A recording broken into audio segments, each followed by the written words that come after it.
কাউকে ছুঁয়ে ফেললেই কি আমরা অপবিত্র হয়ে যাই? প্রকৃত পবিত্রতা আসলে কি? চলুন শুনি প্রেমানন্দ মহারাজের এই অসাধারণ উত্তর।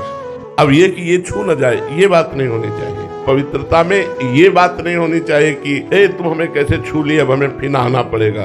ये नहीं होना चाहिए। सब में भगवान विराजमान है, भगवान का स्वरूप मान करके कोई छू ले तो हम उससे पवित्र नहीं मानते। हाँ, हम ठाकुर सेवा में जाते हैं तो वस्त्र, शरीर आदि की पवित्रता, भाव आदि की पवित्रता रखते हैं।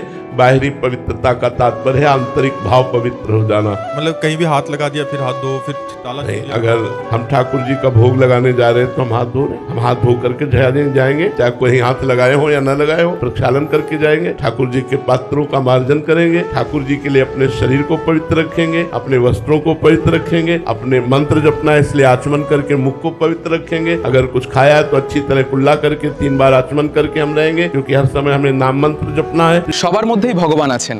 মহারাজের এই কথায় একমত হলে কমেন্টে রাধে রাধে লিখুন, আর এমন ভিডিও পেতে চ্যানেলটি সাবস্ক্রাইব করে রাখুন।